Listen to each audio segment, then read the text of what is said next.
Hi there, my name is Michelle Liddy. Welcome to Living a Limitless Life. I help people connect to a positive self-identity for growth and expansion in all areas of our life. Today we're going to talk about self-value, and it's part of a series of all the different areas that I'm going over as part of our self-identity.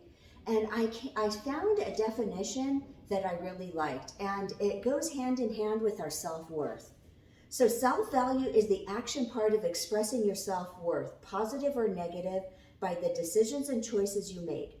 When we take action to live out our lives, it's not always in relation to our intrinsic worth because it's contingent on how we see and identify with ourselves.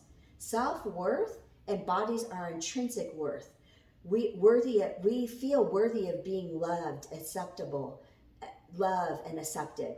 Self-value is acting, choosing, and behaving in what we feel we are worth. Self-value is taking deliberate action in relation to how worthy we feel, which is not always in relation to our intrinsic value. So our intrinsic value of worth is that we're whole, complete, worthy, lovable, acceptable, and we're born with that.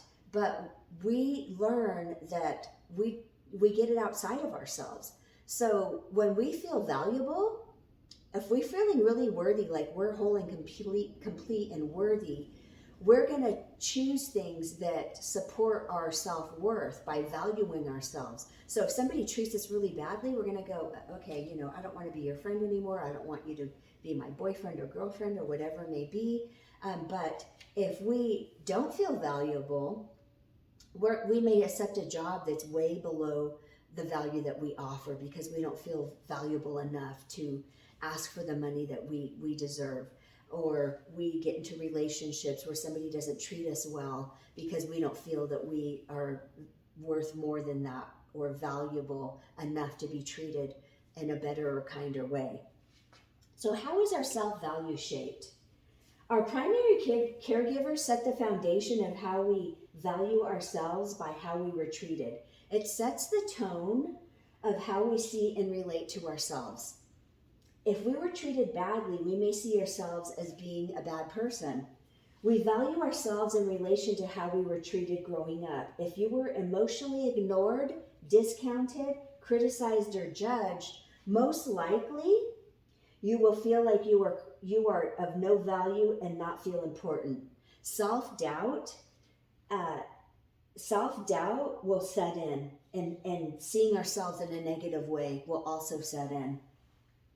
You may feel different from other people and see them as more valuable over you. And it's not that they're more valuable over you, it's just that they see themselves as valuable, and you may not see yourself as valuable. So you may see that person as maybe being better than you, or you may feel inferior towards them.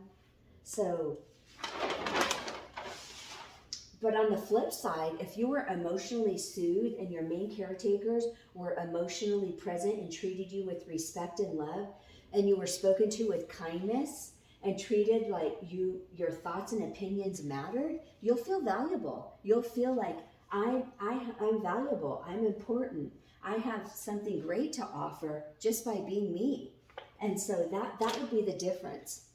Your value, so another way that we interpret our value is that it was interpreted by what was projected onto you by what someone else deemed as valuable, and whether your traits and characteristics and uniqueness fit into their idea of what's valuable. So for an example, you could have been born into a family that didn't nurture and see you for your own uniqueness and expected you to fit into the confines of what they felt is worth valuing.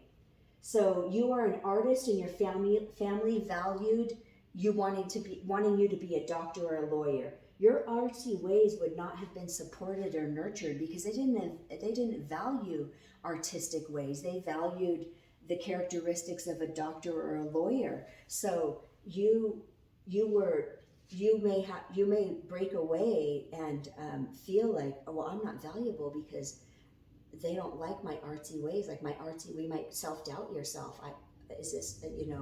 Am I worthy of being artsy? That's not valued in my family. So that would cause some doubt and some confusion in identifying with ourselves and our not only our worth but our value. You were taught that another way is that we were taught that our value lies in how we are seen. So we conform to societal, family, and peer norms, and by meeting expectations of others to be seen as valuable, or by following the packaged way of doing things to gain acceptance. And we conform to be seen as valuable, to escape being judged, criticized, or outcasted, because wanting to belong outweighs our authenticity. You may feel like you don't belong. Your self-value is based on how you see, how you're seen, or externally validated, instead of it being an extension of your healthy self-worth. So example, you don't want to go to college and your parents want you to go to college. So you conform to the family dynamic. You may go to college and get a degree or do something that your parents really, put, they said, I want you to be a lawyer. So you go to college to be a lawyer, and you're just like, I'm conforming so I'll be accepted by my family, but it's not what you really want to do. And that's how I was. I was a sensitive, fun-loving, creative, imaginative person, and my dad did not accept that in me. He would criticize me and judge me. He would judge my sensitivities. I had to be really stoic and couldn't show any feelings, but I was such an expressive person and such a feeling kind of person. And I'm intuitive. And that was something I had to shut down within myself to feel like, to be accepted into my family. And that, that's how I shut myself down or conformed to a way outside of myself to be accepted or please others. And then it grew into pleasing, not only my dad, but then it grew into pleasing people outside of me, like friends or other people in the world, in the workplace, or whatever it may be. So how do we connect to our self-value? When we value something, just to explain a little bit about how we value something. When we value something, we place it as important. You are important enough to have what you want. So when we go and let's say we purchase a jacket that we really want, we really place that as valuable. Like that's important. That's important and that's valuable. I'm going to go buy that coat or that jacket because I really feel like, I deserve it, or it's very valuable. Like it's valuable, like however you place that value, how you're seen, the way you look, it keeps you warm, whatever that may be. When we value something, it's worth our time and attention. And a way that you can really see, how you value, when you put your time and attention to something, you really value it. And to flip side it, turn it to yourself. You are worth your time and attention to give yourself the value and worthiness of doing what you want to do. If you want a certain job, learn the skill sets to get that job. Don't just accept what's given to you. Put the time and attention into yourself to have what you want out of life. When we value something, we treat it with respect. Be kind to yourself. Respect how you feel. Think and express yourself. Be respectful to what you want, no matter what anybody thinks. Respect yourself enough to say your ideas, to state your opinions, to not agree with somebody else just because you're scared of confronting them. It doesn't always have to be like that. It could be a really easy flowing thing to just say, I see it this way if somebody says something. Or, you don't always have to state your opinion, but when you feel that somebody's asking you something, you can state your opinion and be truthful to yourself, and you're valuing yourself by being truthful to yourself and stating your truth or giving your opinion. When we value something, we nurture it, we give it attention. So let's say you're going through a challenging time, you nurture yourself by talking nicely to yourself, saying, this is going to pass. Michelle, you're okay. Everything's going to be fine. Talk to yourself like you would talk to a friend and give yourself back that attention and that nurturing. Spend time with yourself by feeling gratitude for the things that you have in life. Meditate. There's so many great meditations on YouTube that can calm your nervous system when you're, maybe upset or hurt or disappointed or whatever. Get yourself into a self-loving state and you can do that through meditation.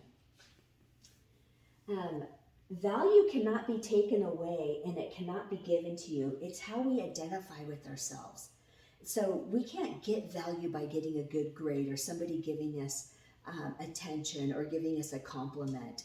Value should be within us, and then when somebody outside of us gives us a compliment, it's only complimenting how we already feel about ourselves within ourselves.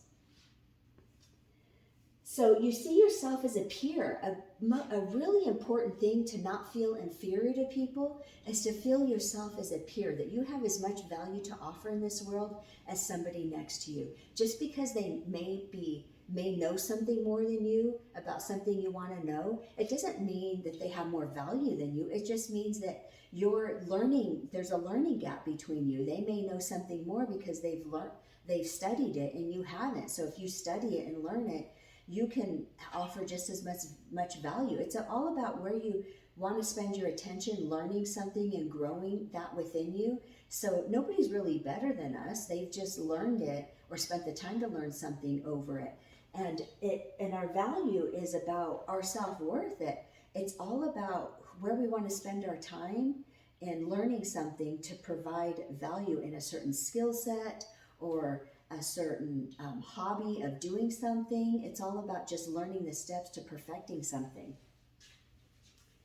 You build your character out of your values, not your valuables. So what that means is that I don't build character or gain value by the house that I have or the car that I drive or the people that I know.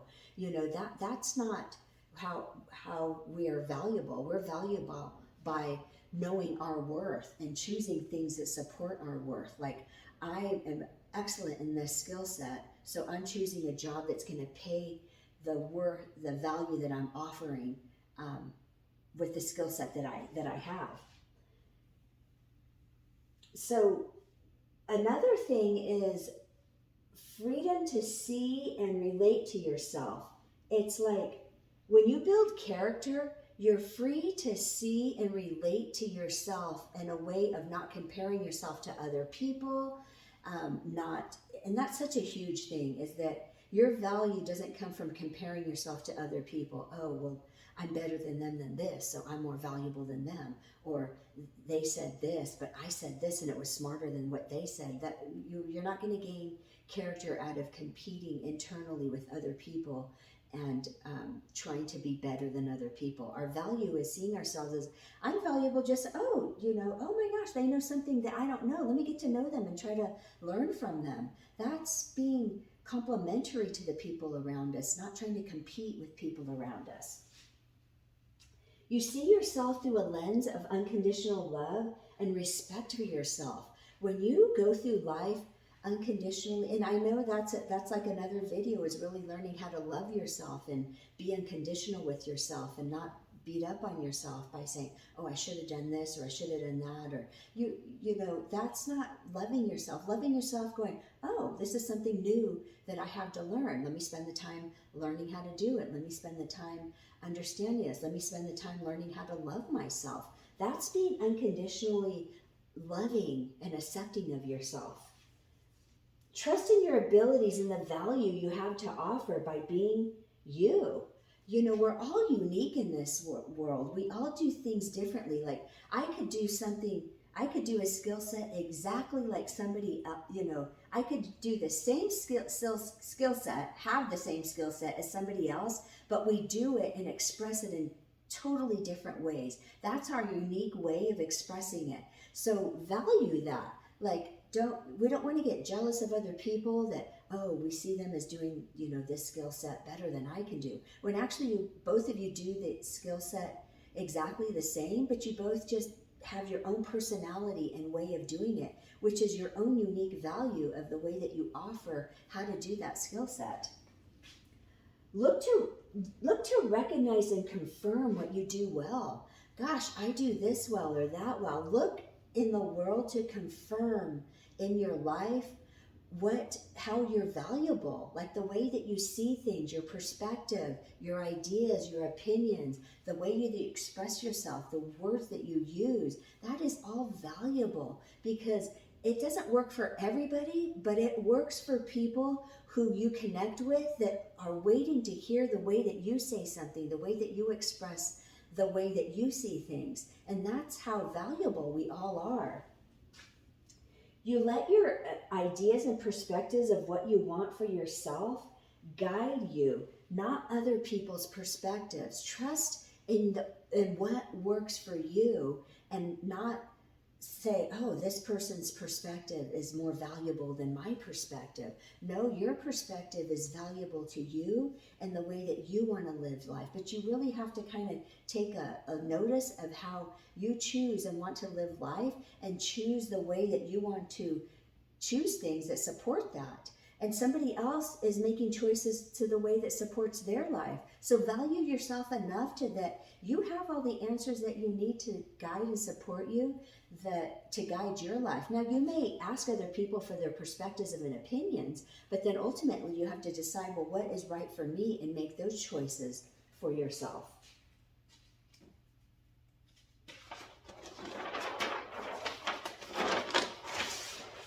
To sum up, value is not external. It's not decided for you. It's by accepting your unique qualities. It's not about shrinking yourself to fit into someone's idea of who they think you should be. It's about you approving of you and choosing things that externally that support the value that you feel for yourself. So thank you so much for being with me here today. Click the like button if you like what you heard, and I'll see you on the next video. Thanks.